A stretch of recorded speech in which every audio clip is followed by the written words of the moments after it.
Ya Allah. Terus bagaimana hubungan dengan anak saya yang sekolah di pesantren, Pak? Ini mau Mungkin dia bisa nanya membolak-balik harokat Terima kasih, seperti Bapak. pada surat An-Nisa. Bismillahirrahmanirrahim. Assalamualaikum warahmatullahi wabarakatuh. Alhamdulillah rabbil alamin. Wassalatu wassalamu ala nabiyyina Muhammad wa ala alihi wa ashabihi ajmain. Alhamdulillah pemirsa Fatwa TV dan juga pendengar radio RTVC dimanapun Anda berada.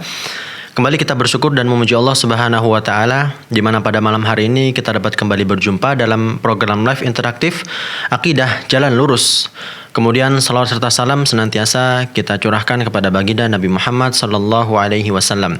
Alhamdulillah pemirsa, saat ini kita telah bergabung bersama Ustadz Dr. Abdullah Roy hafizahullah taala yang mana beliau merupakan salah satu anggota Dewan Fatwa Perhimpunan Al-Irsyad sekaligus pengampu di live interaktif pada malam hari ini.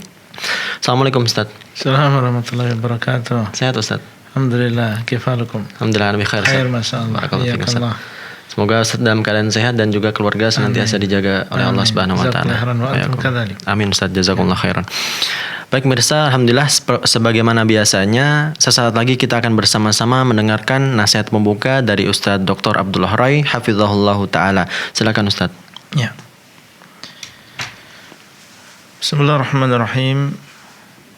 Alhamdulillah Rabbil Alamin. Wa asyhadu an la ilaha illallah wahdahu la syarikalah. Wa asyhadu anna Muhammadan abduhu wa rasuluhu. Sallallahu alaihi wa ala alihi wa sahbihi wa tabi'ina lahum bi ihsanin ila yaumiddin wa sallama tasliman katsiran amma ba'd.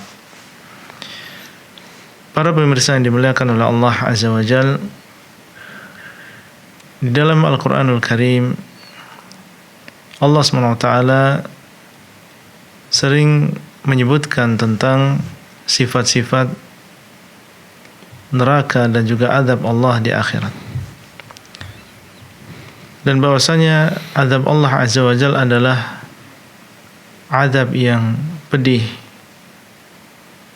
azab yang sangat menyakitkan,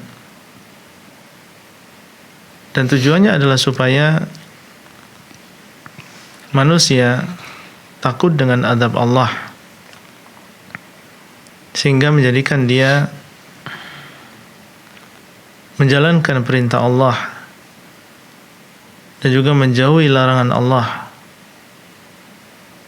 Dan kalau dia istiqamah dalam menjalankan ketaatan dan menjauhi larangan, maka ini adalah untuk maslahat bagi dirinya.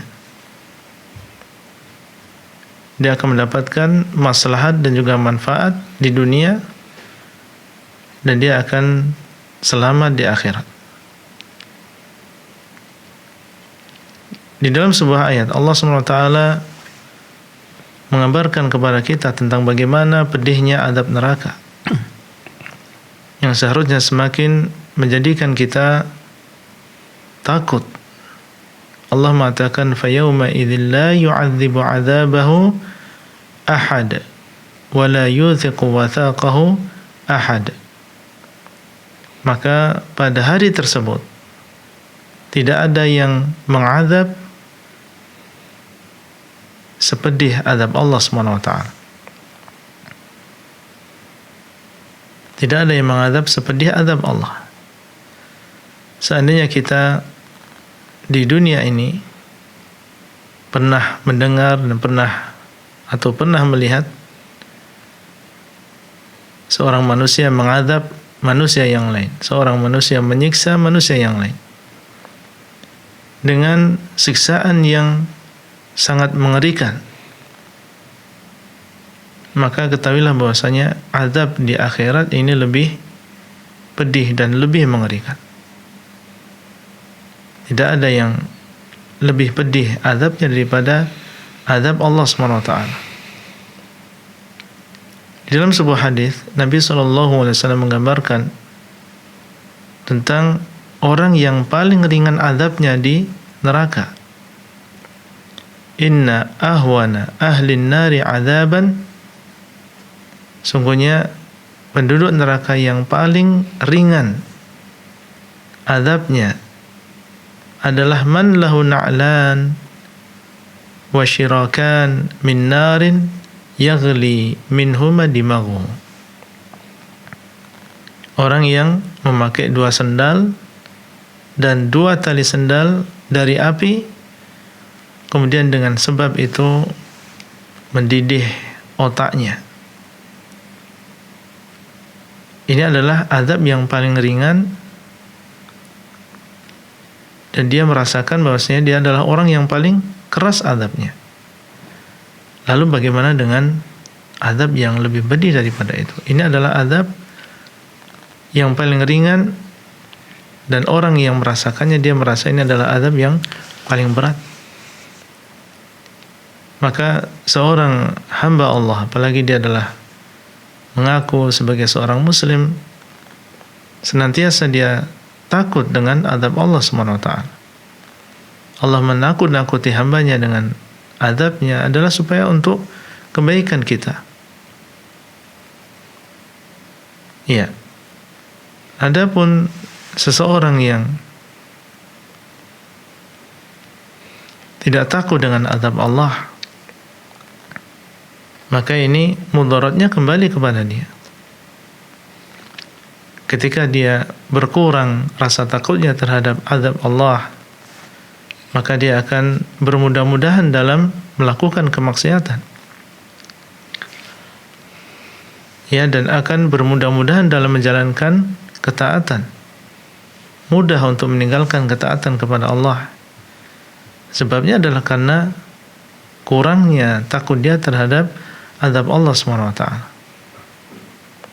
Maka tentunya ini adalah perkara yang besar dan bahaya yang besar ketika mulai terkikis rasa takut seseorang terhadap azab Allah SWT. Dan lebih parah daripada itu, kalau sampai seseorang mengejek dan menjadikan ancaman Allah, siksaan Allah ini sebagai bahan ketawaan, sebagai olok-olokan, maka ini subhanallah tentunya lebih parah daripada yang sebelumnya. Ya, kalau sampai dia menjadikan ini sebagai bahan ketawaan. Seorang muslim, dia memiliki ta'zim, pengagungan terhadap Allah, terhadap agama Allah, dan apa yang Allah kabarkan di dalam Al-Quran berupa surga dan juga tentang azabnya, maka dia tidak akan menjadikan ini sebagai bahan ketawaan, bahan olok-olokan. Bahkan para ulama memasukkan yang seperti ini sebagai salah satu di antara pembatal keislaman. Sebagaimana kita tahu bahwasanya di antara pembatal keislaman adalah orang yang istahza'a bi syai'in min dinillah au thawabihi au iqabihi. Orang yang mengejek-ejek sesuatu yang berkaitan dengan agama Allah, atau pahalanya atau siksaannya. Maka ini termasuk sesuatu yang membahayakan akidah seseorang, membahayakan keislaman seseorang, bisa menyeret dia dan mengeluarkan dia dari agama Islam. Qul abillahi wa ayatihi wa rasulihi kuntum tastahzi'un la ta'tadiru qad kafartum ba'da imanikum. Katakanlah, apakah dengan Allah, ayat-ayatnya dan juga Rasulnya kalian mengejek? Janganlah kalian minta uzur, sungguh kalian telah keluar, sungguh kalian telah kufur setelah keimanan kalian. Maka adalah seseorang menjaga lisannya, sebagaimana dikatakan oleh Nabi SAW, kuffa alaika hadha, adalah engkau menjaga lisanmu. Dan beliau mengatakan, wahal yakubbun nas fin nari ala manakhirihim ala wujuhim aw qala ala manakhirihim illa hasaidu alsinatihim. Dan tidaklah menjerumuskan manusia ke dalam neraka di atas wajah-wajah mereka, di atas hidung-hidung mereka, illa hasaidu alsinatim, kecuali karena sebab lisan-lisan mereka. Adalah kita menjaga lisan, dan adalah kita takut kepada Allah dan takut kepada azabnya, dan jangan sampai menjadikan sesuatu yang berkaitan dengan agama Allah dan pahala yang Allah sediakan dan siksaan yang Allah sediakan ini sebagai bahan olok-olokan dan seterusnya. Semoga Allah SWT memberikan taufik kepada kita semuanya. Demikian yang bisa kita sampaikan di awal pertemuan ini. Wallahu a'lam. Jazakumullah khairan Ustaz. Terima kasih kami sampaikan atas nasihat yang sudah Ustaz sampaikan. Jazakumullah khairan Ustaz. Dan pemirsa, kami informasikan bagi Anda yang tidak sempat menyimak secara langsung melalui televisi, Anda dapat mendengarkannya melalui relay radio yang tergabung dalam Asosiasi Radio dan Televisi Islam Indonesia atau RTVC. Di antaranya adalah Radio Binbas Yogyakarta, kemudian Radio Sahabat Tegal, Radio MDFM Probolinggo, Radio Hang FM Batam, Radio Amoba Pangkal Pinang, Radio Sago FM Sumatera Barat, Radio Gema FM Bontang, Radio Al-Hikmah Banyuwangi, Radio Tuah FM Riau, Radio Madinah Caruban, dan Radio Mas FM Solo. Dan pemirsa, bagi Anda yang ingin bertanya secara langsung dapat menghubungi kami di 0331 544 6087, 0331 544 6087. Baik Ustadz, pertanyaan pertama datang dari saudara Nurijal di Jakarta Ustadz. Ya. Assalamualaikum warahmatullahi wabarakatuh. Semoga Ustadz dalam keadaan sehat dan dalam lindungan Allah Azza wa Jal. Ustadz, saya seorang mahasiswa semester akhir di salah satu perguruan tinggi internasional di Jakarta Ustadz. Saya sudah berusaha menahan nafsu dengan berpuasa dan juga menundukkan pandangan semampu saya Ustadz. Akan tetapi saya kuliah di tempat yang demikian, campur baur dengan lawan jenis, dan di sana sudah biasa yang namanya berjabat tangan dengan lawan jenis Ustaz. Nah, beliau belum mampu menikah karena masih harus menanggung biaya keluarga Ustaz. Saya mohon nasihat dari Ustadz dalam menghadapi permasalahan ini karena saya ingin sekali istiqomah dalam menjalankan kehidupan sesuai dengan syariat Islam Ustadz. Ya.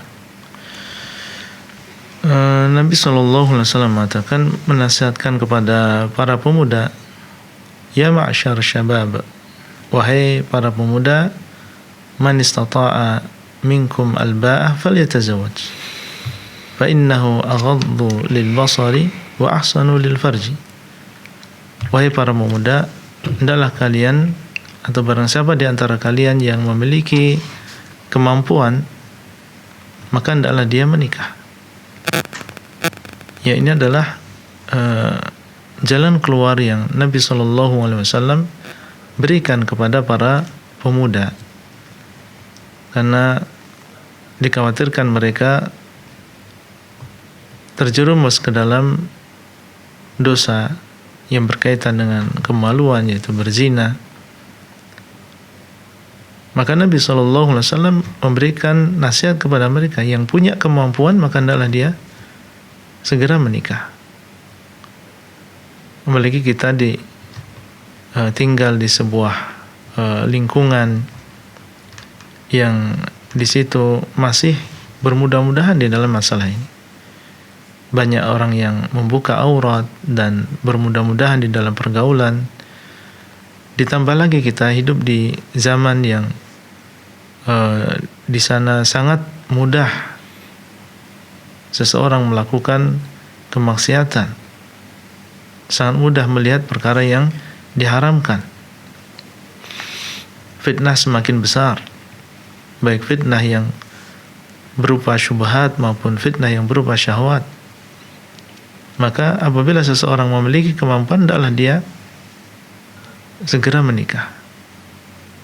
Ya, dan tidak ada keharusan untuk memiliki uang yang banyak, harta yang melimpah, kemudian baru dia menikah.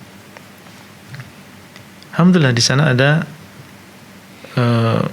banyak kemudahan, dan tidak semua orang menuntut dari seorang laki-laki untuk memberikan mahar yang mahal. Di sana ada yang memberikan kemudahan, ya, menikah dengan seorang wanita yang mudah maharnya dan keluarga memahami yang demikian. Tinggal kita mau berusaha, seolah kita dapatkan yang sesuai dengan kemampuan kita. Sehingga dengan demikian kita bisa menjaga kemaluan kita, kita bisa menjaga mata kita. Jadi jangan dibayangkan bahwa saya harus memiliki uang yang banyak dan harta yang melimpah untuk bisa menikah. Ada di sana insya Allah jalan keluar. Kalau memang benar-benar tidak mampu, ya maka sebagaimana ucapan Nabi SAW, ya, man lam yastati', dan barang siapa yang tidak mampu maka fa'alaihi bisawm, maka adalah dia berpuasa. Ya, karena yang demikian adalah lebih menjaga kemaluan dia dan lebih menjaga pandangannya. Ya, barang siapa yang tidak mampu, maksudnya adalah tidak mampu untuk menikah, maka adalah dia berpuasa. Karena yang demikian adalah wija, kata beliau. Karena yang demikian adalah penutup. Karena orang yang berpuasa, maka ini hikmahnya adalah, diantaranya adalah mengurangi syahwat dia.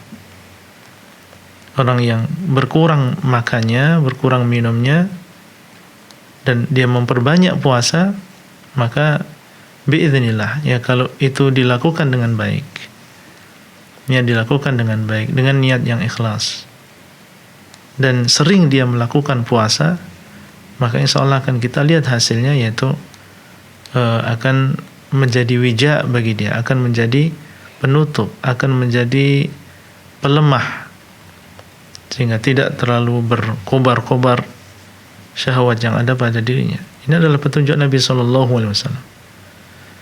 Kita berdoa semoga Allah SWT memudahkan para pemuda kita dan juga para pemudi kita untuk bisa masuk pada jenjang pernikahan ini, karena yang demikian akan membawa kebaikan yang banyak bagi mereka dan akan menjauhkan mereka dari fitnah syahwat dan juga perkara-perkara yang diharamkan. Wallahu ta'ala a'lam.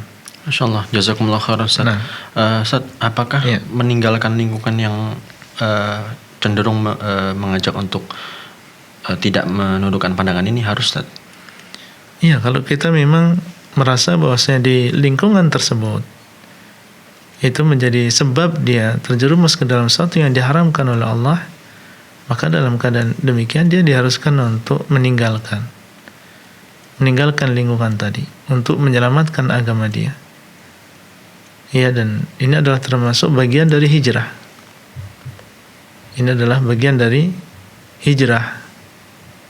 Dan Nabi SAW mengatakan, "Faman kanat hijratuhu ilallahi wa rasulihi fa hijratuhu ilallahi wa rasulihi." Barang siapa yang hijrahnya adalah kepada Allah dan juga Rasulnya, itu karena Allah dan juga karena mengikuti syariat Rasulullah SAW, maka ini adalah kepada Allah dan juga Rasulnya. Ya, jadi ini bagian dari hijrah, yaitu untuk menyelamatkan agama seseorang sehingga tidak terjerumus ke dalam perkara yang diharamkan oleh Allah Azza wa Jalla. Nah, wallahu a'lam. Masya Allah, jazakumullah khairan Ustaz, dan terima kasih untuk saudara Rijal yang sudah bertanya dari Jakarta. Semoga jawaban dari Ustaz Dr. Abdullah Roy mendatangkan kebermanfaatan untuk beliau dan juga bagi kaum muslimin yang menyimak. Baik, selanjutnya Ustaz, pertanyaan dari Ibu Ningsih di Jawa Timur. Ustaz, manakah yang lebih baik, sedekah ke orang-orang yang berada di kampung sendiri, akan tapi hal tersebut menjadikan bahan pembicaraan dan menimbulkan banyak pujian yang saya tidak menyukainya, atau disalurkan ke pesantren atau masjid-masjid yang masih dalam tahap pembangunan meskipun berada di luar daerah sendiri, Ustaz? Ya. Jazakumullah khairan. Allah SWT mengatakan, "In tubdus sadaqati fa ni'mahi wa in tukhfuha wa tu'tuha al-fuqara fa huwa khairul lakum." Kalau kalian menampakkan sedekah, maka betapa bagusnya dia. Karena di antara faedahnya, di antara hikmahnya, ketika kita menampakkan sedekah adalah menggugah sebagian orang untuk ikut bersedekah. Si fulan saja dia bersedekah, kenapa anak nggak bersedekah? Si fulan saja yang dia ekonominya lebih rendah daripada anak, dia berani bersedekah, kenapa anak yang justru memiliki keluasan tidak bersedekah? Ya, terkadang seseorang menampakkan ya sedekah di hadapan orang lain bukan untuk riya, bukan untuk sum'ah, tapi tujuannya adalah untuk supaya orang lain meniru. Makanya dalam hadis Nabi SAW mengatakan, man da'a ila huda, ya man da'a ila huda kana lahu minal ajri mithlu ujuri man tabi'ahu la yanqusu dzalika min ujurihim syai'an. Barang siapa yang mengajak kepada kebaikan, dalam hadis man sanna fil islami sunnatan hasanah kana lahu ajruha wa ajru man amila biha la yanqusu dzalika min ujurihim syai'an. Barang siapa yang membuat sunnah yang baik, membuat cara yang baik, ya mendahului orang lain dalam melakukan sebuah kebaikan, maka baginya pahala orang yang mengamalkan kebaikan tadi tidak berkurang dari pahala mereka sedikit pun. Jadi seandainya kita berinfak di kampung kita, kemudian itu masalahnya adalah mereka meniru yang sebelumnya jarang orang yang mau bersedekah, tapi ketika kita hidupkan, kita berinfak di situ, mulailah mereka menghidupkan sedekah ini, maka ini baik. Ya, dan adapun ucapan mereka, pujian yang sebenarnya tidak kita inginkan, kita harus lawan ya pujian tersebut. Jangan sampai syaitan menghapuskan amalan kita. Kita berlindung kepada Allah dari riya, dari sum'ah, dan kita tahu bahwasanya ini semua, yaitu apa yang kita lakukan berupa sedekah, ini adalah kemudahan dari Allah.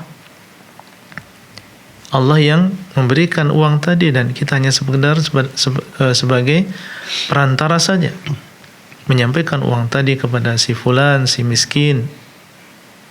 Kita hanya sekedar perantara. Yang memiliki harta adalah Allah. Ya, jadi kalau kita memang melihat maslahatnya adalah memberikan sebagian harta kita tadi untuk orang-orang yang ada di kampung kita,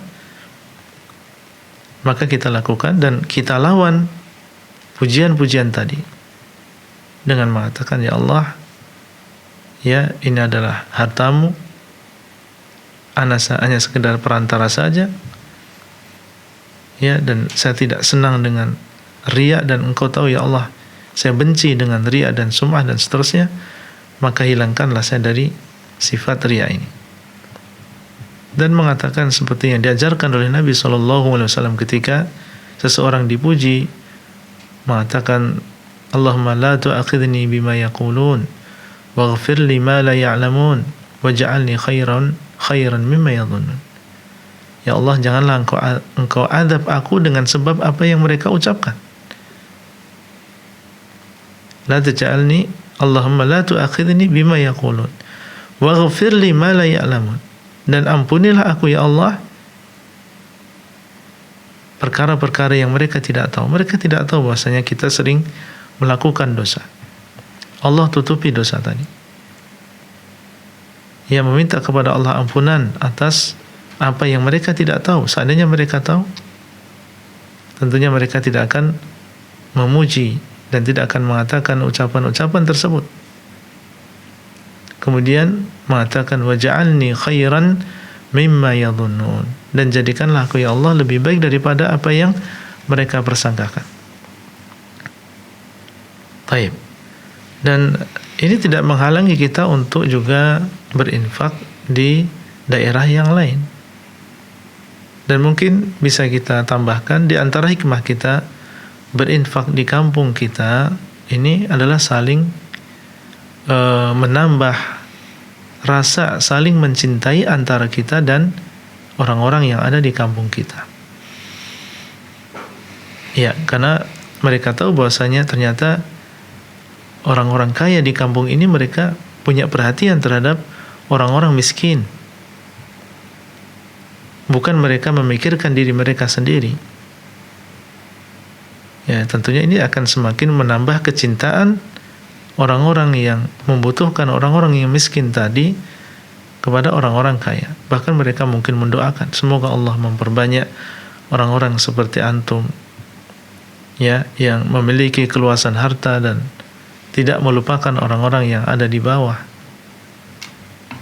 Jadi akan menambah rasa cinta di antara penduduk kampung tersebut. Tentunya ini akan semakin menambah harmonis hubungan di antara kaum muslimin yang ada di kampung tadi. Coba seandainya orang-orang kaya di kampung tadi mereka tidak mau berinfak.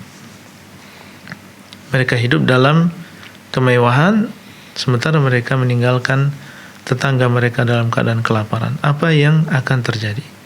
Hasad, kebencian terhadap orang-orang yang kaya, tidak ada penghormatan terhadap mereka. Iya.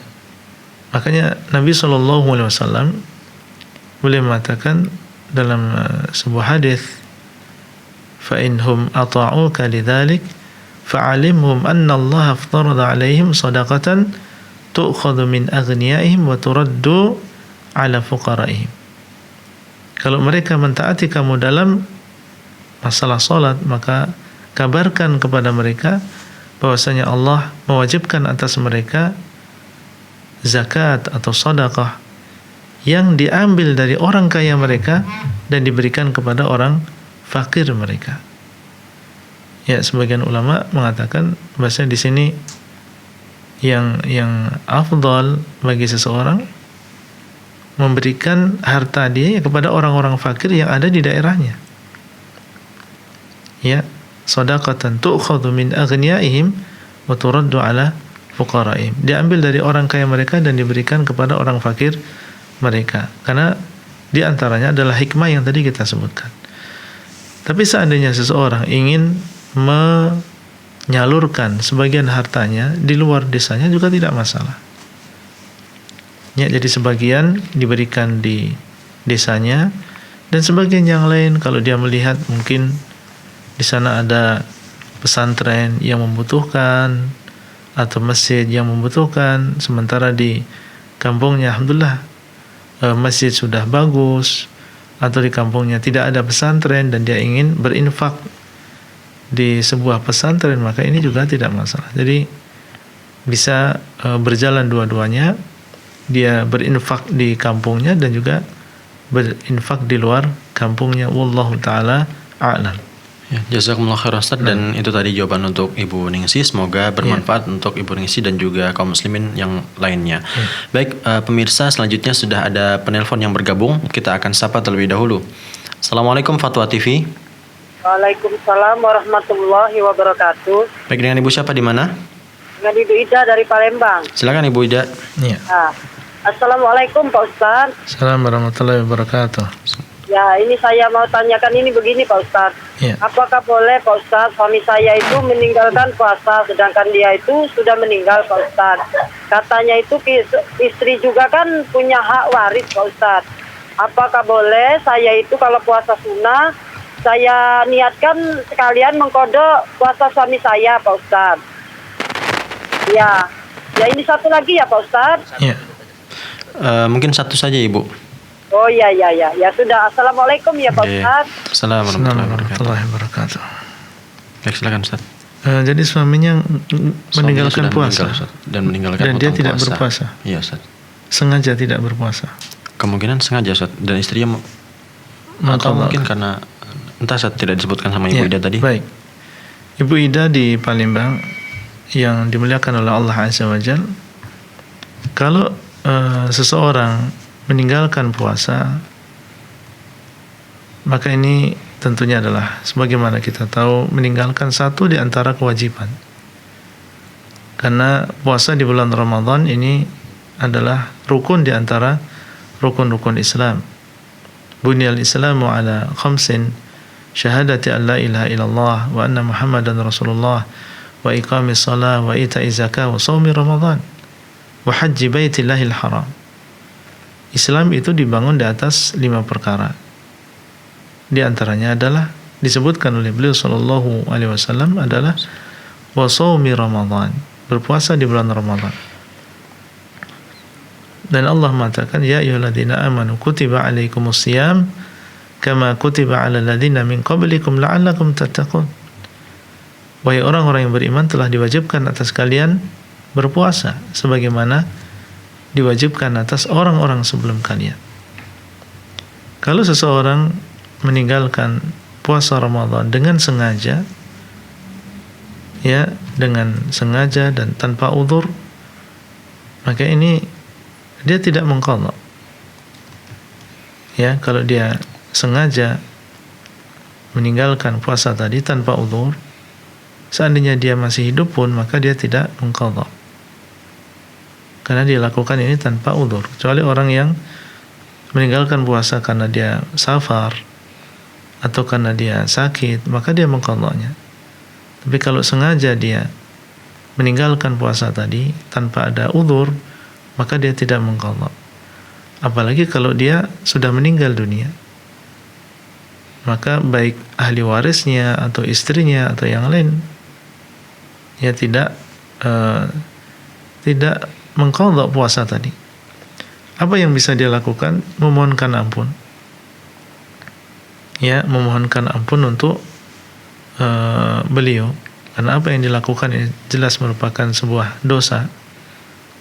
Ya, dan dia meninggalkan itu dalam keadaan dia tidak memiliki udzur, maka tidak bisa diqadha, dan yang dilakukan adalah memohonkan ampun. Ia mendoakan dengan ampunan, ya, terhadap seluruh dosanya secara umum.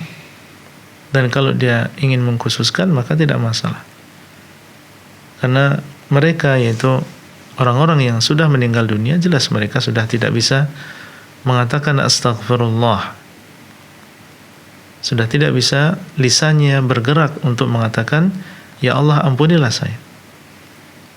Maka kita memperbanyak istighfar untuk beliau sebagai seorang istri yang tentunya sang suami memiliki jasa yang banyak kepada istrinya, maka dan dia masih diberikan kesehatan, masih diberikan kehidupan, hendaklah dia memperbanyak, ia memohonkan ampun untuk sang suami. Wallahu taala a'lam. Baik, jazakumullah khairan Ustaz, dan itu jawaban untuk Ibu Ida di Palembang. Ya. Selanjutnya pemirsa, sudah ada lagi penelpon yang bergabung. Kita akan sapa terlebih dahulu. Ya. Assalamualaikum Fatwa TV. Assalamualaikum Ustaz. Assalamualaikum warahmatullahi wabarakatuh. Dengan Bapak siapa di mana? Bu Rafif Bukit Tinggi, Ustaz. Silakan Abu Rafif. Ya. Ustaz, saya pernah baca di surat Al-A'raf itu, Ustaz, ada sekelompok kaum yang dia nggak masuk surga. Maksudnya belum masuk surga dan belum masuk neraka, Ustaz. Tapi dia bisa ngobrol sama penghuni surga dan bisa juga ngobrol sama penghuni neraka. Nah, yang mau saya tanya itu dia berada di mana tuh, Ustaz? Satu lagi, orang yang itu tuh akhirnya orang yang nggak berada di surga atau neraka itu apa akhirnya dia masuk ke surga, Ustaz, atau dia berada di neraka, Ustaz? Akhirnya, Ustaz, itu. Ya. Baik, Ustaz. Assalamualaikum warahmatullahi wabarakatuh. Assalamualaikum warahmatullahi wabarakatuh. Al-A'raf ini adalah sebuah tempat yang berada antara surga dan neraka. Al-A'raf ini adalah sebuah tempat yang berada antara surga dan neraka. Orang yang berada di atasnya dinamakan dengan Ashabul A'raf. Ya, Ashabul A'raf, yang disebutkan oleh Allah Azza wa Jalla dalam sebuah surat yang dinamakan dengan surat Al-A'raf. Ya, yang di dalam surat tadi disebutkan bahwa mereka berbicara dengan penduduk surga dan mereka berbicara dengan penduduk neraka. Ya, dan kalau kita melihat apa yang ada di dalam Al-Quran ketika Allah menceritakan tentang Ashabul A'raf ini, kita mengetahui bahwa mereka akhirnya akan masuk ke dalam surga. Mereka adalah orang-orang yang sama timbangan kebaikan dan juga timbangan kejelekannya. Sama antara timbangan kebaikannya dengan timbangan kejelekannya, ya, maka akhirnya mereka akan dimasukkan ke dalam surga oleh Allah Subhanahu wa taala. Dan semuanya adalah dengan karunia. Ya, karunia dari Allah Subhanahu wa taala. Allah memberikan karunia kepada mereka dan memberikan anugerah kepada mereka dan rahmatnya, sehingga meskipun mereka sama antara timbangan kejelekan dengan timbangan kebaikannya, tapi Allah SWT dengan rahmatnya, dengan anugerahnya, memasukkan mereka ke dalam surganya Allah Azza wa Jal. Nah, Baik, terima kasih Ustadz, jazakumullah khairan atas jawabannya. Selanjutnya Ustadz, kita lanjutkan pertanyaan dari web yang sudah masuk. Pertanyaan selanjutnya dari saudari Maryam di Makassar, Ustadz. ya. Bismillah, Ustadz, bagaimana hukumnya menjadi joki karya tulis ilmiah, Ustadz, atau yang sejenisnya? Jazakumullahu khairan. Maksudnya dia menuliskan menuliskan karya tulis ilmiah untuk orang lain dan dia dibayar, Ustadz. dan nanti atas nama orang lain yang tersebut. pesan itu, Ustadz, ya.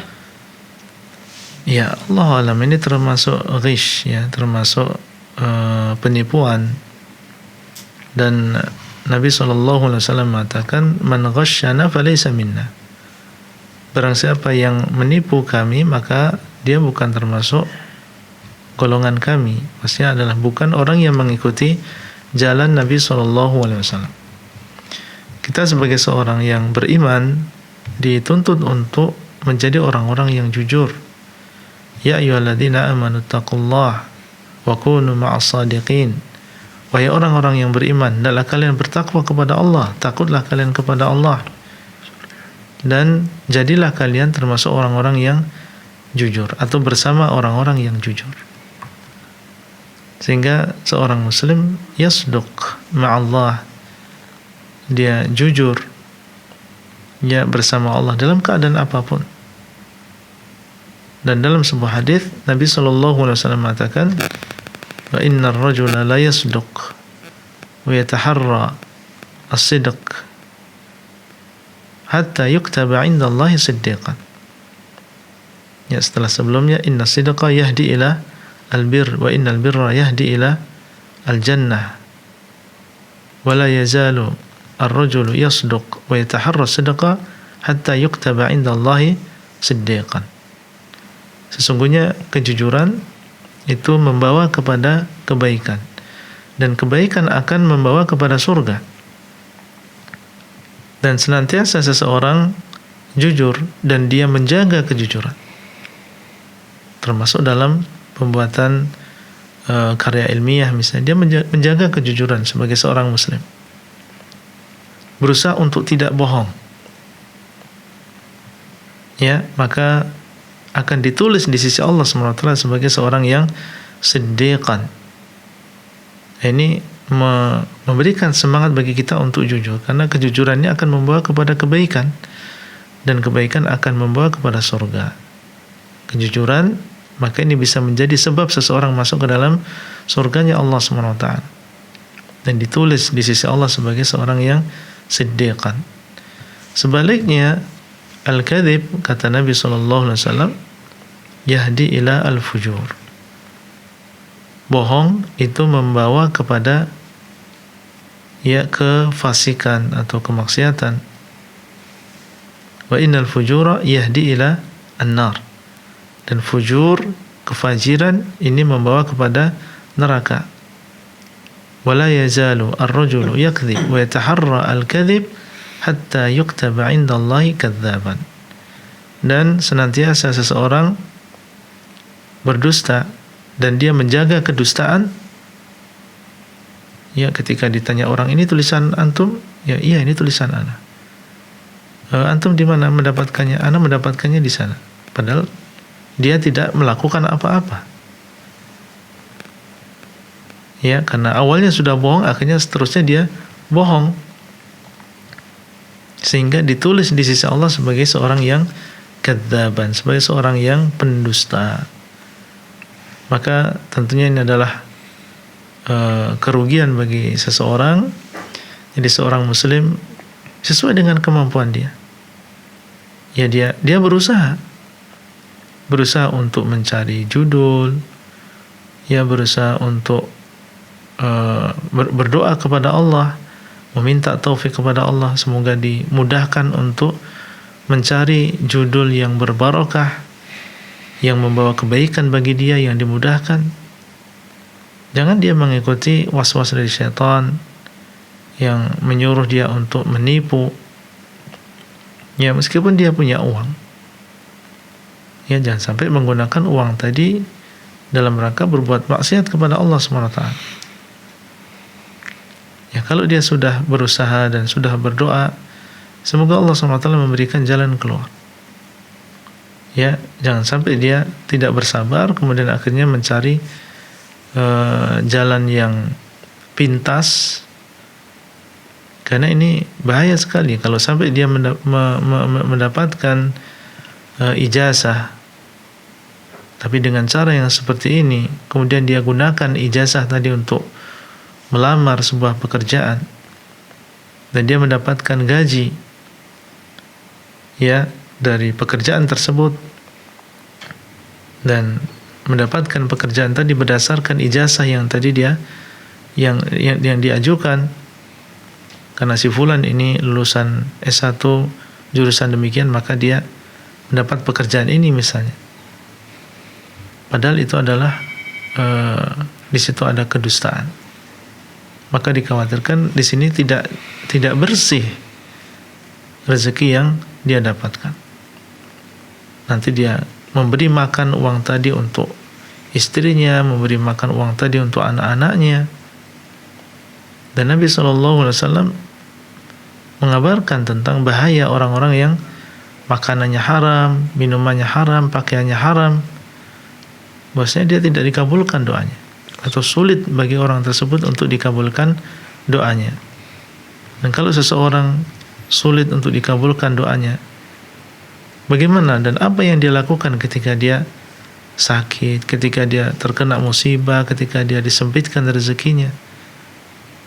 Kalau ancamannya adalah sulit untuk dikabulkan doa seseorang, maka dari sekarang hendaklah seseorang berhati-hati dan menjadi orang yang jujur dalam berbagai keadaan. Wallahu ta'ala a'lam.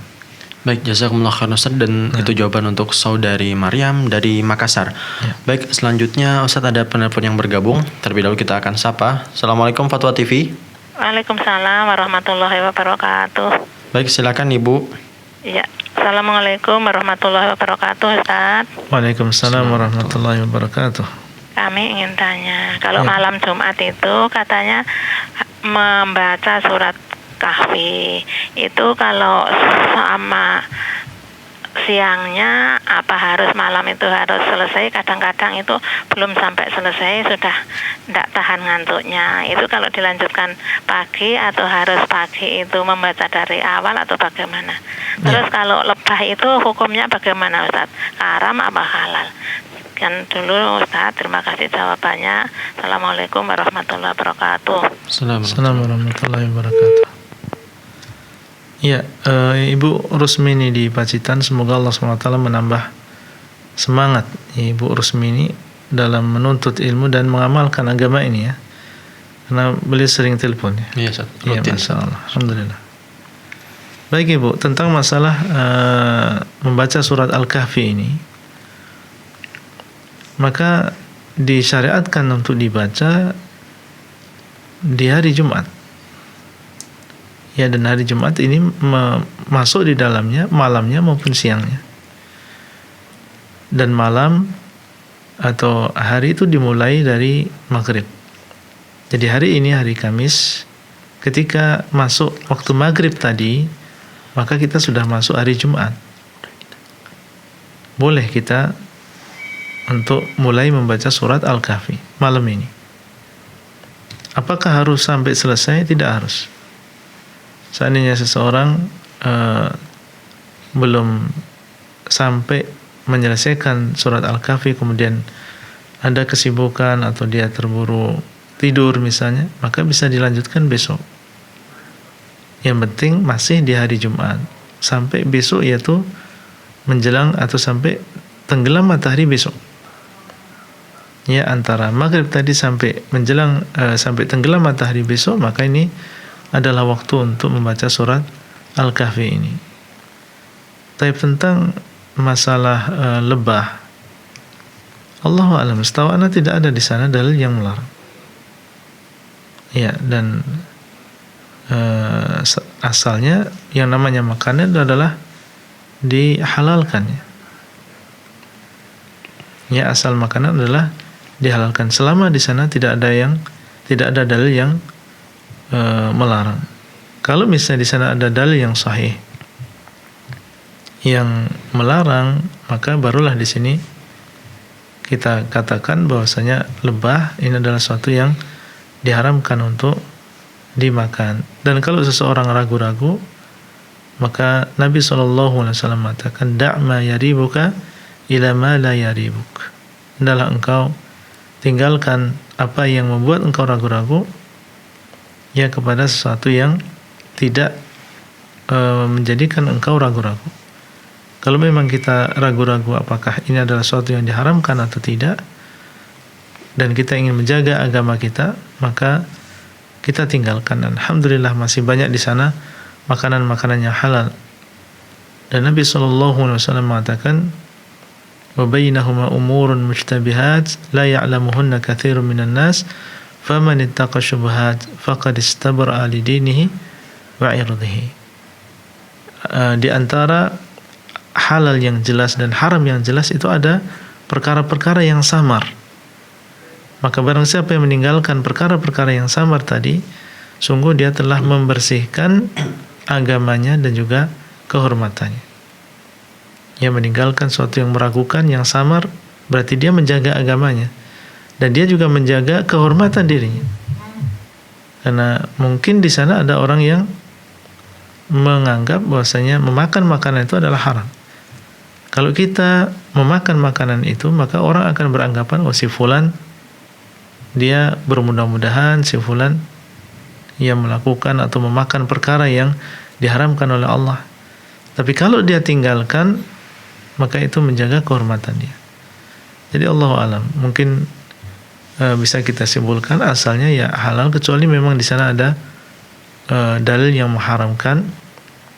Kalau misalnya ada yang mengharamkan atau dalil yang mengharamkan, maka tentunya kita sebagai seorang muslim meninggalkan makanan yang telah diharamkan. Wallahu ta'ala a'lam. Ya, jazakumullah khairan Ustaz, dan terima kasih kepada Ibu Rosmini yang sudah bertanya, semoga bermanfaat. Baik, pemirsa, selanjutnya sudah ada penelpon yang bergabung, kita akan sapa terlebih dahulu. Assalamualaikum Fatwa TV. Waalaikumsalam. Ya, dengan Ibu siapa di mana? Dari Mbak Allah di Jakarta, Ibu Ita. Silakan Ibu. Ya. Ustaz, saya ingin nanya, saya baca surat Al-Kahfinya tadi pada surat Asar ya, sekitar jam 5 itu udah bisa belum Pak Ustaz? Taib. Sudah Ibu? Amain kalau sholat itu baca Al-Fatihah, waktu di iya karena butuh iya karena stain itu kita boleh nggak itu minta apa yang kita inginkan? Itu aja. Ya. Baik, terima kasih Ibu. Ya, makasih. Assalamualaikum. Assalamualaikum warahmatullahi wabarakatuh. Seperti yang tadi kita sebutkan ya, yang namanya hari itu dimulai dari maghrib. Kalau ibu tadi bacanya setelah asar, maka ibu membaca surat Al-Kahfi tadi di hari Kamis masih, belum masuk hari Jumat. Ya, sehingga wallahu ta'ala alam, yang jelas dia membaca Quran atau beliau membaca Al-Quran, ini tentunya dapat pahala. Dari setiap huruf yang dibaca ini diberikan pahala. Kalau kita ingin mendapatkan pahala yang dijanjikan bagi orang yang membaca surat Al-Kahfi di hari Jumat, maka hendaklah kita mengulang lagi. Ya, mengulang lagi malam ini, bisa juga dilanjutkan besok. Wallahu ta'ala a'lam. Kemudian yang kedua tentang masalah membaca doa. Ya, membaca doa ketika seseorang membaca ihdinas siratal mustaqim. Iya tadi. Iya kan Abu Dua, iya kan nasta'in. Iya kan Setelah Abu itu meminta apa yang kita inginkan Ustaz. Wa iya kan nasta'in. Kemudian setelah itu membaca doa. Iya. Iya. Tidak boleh yang demikian ya.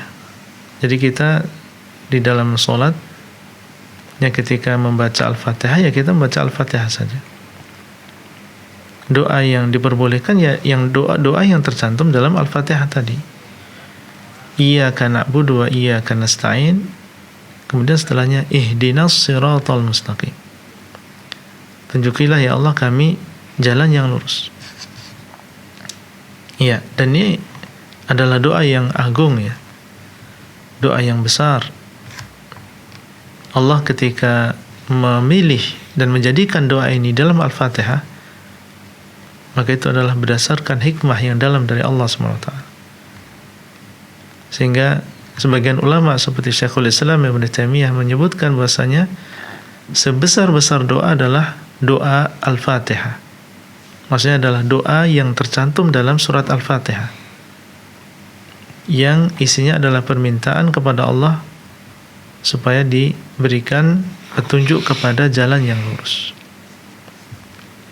Ya, diberikan petunjuk kepada jalan yang lurus. Apa maksud diberikan petunjuk kepada jalan yang lurus? Yang pertama, ditunjukkan oleh Allah mana jalan yang lurus. Ya, ditunjukkan oleh Allah, diperlihatkan mana jalan yang lurus, diajarkan kebenaran. Ya, kemudian yang kedua, ditunjukkan kepada jalan yang lurus, dimudahkan untuk menempuh jalan yang lurus tadi. Jadi bukan hanya dinampakkan mana jalan yang lurus, tapi dimudahkan untuk menempuh jalan tadi. Ya. Dan seseorang apabila sudah ditunjukkan oleh Allah kepada jalan yang lurus, diberikan taufik untuk mengetahui kebenaran, kemudian diberikan taufik oleh Allah untuk menempuh kebenaran tadi dan mengamalkan agama Islam dengan baik, maka yang akan dia dapatkan adalah keberkahan yang banyak. Ya, keberkahan dalam seluruh urusannya. Ya, karena Allah telah memberikan kepadanya petunjuk kepada jalan yang lurus, sehingga dia mengamalkan Islam secara utuh, secara kafah, maka akan dimudahkan urusannya, diberkahi urusannya, banyak kebaikan yang akan dia dapatkan. Sehingga kalau kita sungguh-sungguh mengatakan ihdinas siratal mustaqim, maka insya Allah itu sudah mencukupi. Ya, tidak perlu kita menambah-nambah dengan doa yang lain. Apalagi ini tidak diajarkan oleh Nabi SAW. Beliau mengatakan, "Sallu kama ra'aitumuni usalli." Hendaklah kalian salat sebagaimana kalian melihat aku salat. Dan Nabi SAW tidak salat dengan cara yang demikian. Ketika beliau membaca Al-Fatihah, ya membaca Al-Fatihah saja, tidak diselipi di sana dengan doa-doa yang lain. Wallahu ta'ala a'lam. Baik, jazakumullahu khairan Ustaz, dan terima kasih kepada saudari yang sudah bertanya. Baik, sudah ada lagi penelpon yang bergabung. Kita akan sapa terlebih dahulu pemirsa. Assalamualaikum Fatwa TV. Terima kasih. Assalamualaikum warahmatullahi wabarakatuh, Ustaz. Assalamualaikum warahmatullahi wabarakatuh. Dengan Bapak siapa, di mana? Dari hamba Allah di Jakarta. Silakan Bapak. Ya, mau yang saya tanyakan begini, Ustaz. Biasanya ada obat itu herbal itu diruqyah gitu, Ustaz. Saya maaf, bukan tidak percaya atau di hati saya mungkin kurang pas. Saya kalau emang beli titik-titik itu herbal yang diruqyah seperti itu, mohon Ustaz untuk kasih pandangan Ustaz, gimana seperti itu Ustaz. Ya. Baik, terima kasih Bapak ya. Makasih. Assalamualaikum warahmatullahi wabarakatuh. Assalamualaikum warahmatullahi wabarakatuh. Ya, yang beliau tanyakan tentang herbal yang diruqyah, kemudian dijual ke orang banyak dengan tertulis herbal yang sudah diruqyah itu. Ya, kadang juga ada yang jual air sudah diruqyah Ustaz. Ya. Saya pernah menemukan itu Ustaz. Allah musta'an. Ini Allahu alam, ini termasuk satu yang baru yang tidak pernah kita dengar yang demikian dari para salaf. Kalau memang demikian kita harus berhati-hati, ya, dan yang lebih dekat dan yang lebih berhati-hati kita ruqyah sendiri. Silahkan beli herbal, ya beli obat-obatan herbal. Ya, kemudian kalau seseorang ingin meruqyah, ya kita ruqyah sendiri. Ya, dan seorang muslim bisa dia meruqyah secara pribadi, secara mandiri. Dia bisa membaca Al-Fatihah, dia bisa membaca An-Nas, Al-Falaq, Qul Huwallah. Ya, itu surat-surat yang dihafal insyaallah oleh sebagian besar kaum muslimin. Mudah sebenarnya untuk melakukan ruqyah tadi. Ya, adapun seseorang berusaha untuk mencari atau membeli air yang sudah diruqyah. Pertama seperti yang tadi kita sebutkan, ini sesuatu yang belum pernah kita dengar dari salaf, mereka melakukan demikian. Maksudnya adalah menjual air yang sudah diruqyah atau berusaha untuk mencari air yang sudah diruqyah. Masing-masing dari kita bisa meruqyah. Dan masing-masing dari kita punya air. Ya, kita punya air, kita ruqyah mandiri. Itu lebih dekat kepada sunnah. Nah, wallahu taala a'lam. Baik, jazakumullah khairan Ustaz, dan kami sampaikan terima kasih dari saudara yang sudah bertanya dari Jakarta. Baik, pemirsa, itulah tadi live interaktif Jalan Lurus Akidah bersama Ustaz Dr. Abdullah Roy hafizahullah taala. Saksikan terus live interaktif mulai dari hari Senin sampai dengan Jumat di waktu yang sudah ditentukan. Kemudian pemirsa, informasi seputar Dewan Fatwa Perhimpunan Al-Irsyad Fatwa TV bisa Anda akses melalui website www.dewanfatwa.com. Dan kami ucapkan Ustaz terima kasih, jazakumullah khairan sudah meluangkan waktu untuk hadir ke studio Fatwa TV Jember Ustaz. Barakallahu fikum. Dan pemirsa, kami memohon maaf apabila ada kekurangan dan kesalahan selama acara ini. Kita tutup dengan doa kafaratul majlis. Subhanakallahumma wa bihamdika asyhadu an la ilaha illa anta astaghfiruka wa atubu ilaik. Wassalamualaikum warahmatullahi wabarakatuh. Assalamualaikum. Ya Allah. Terus bagaimana hubungan dengan anak saya yang sekolah di pesantren, Pak?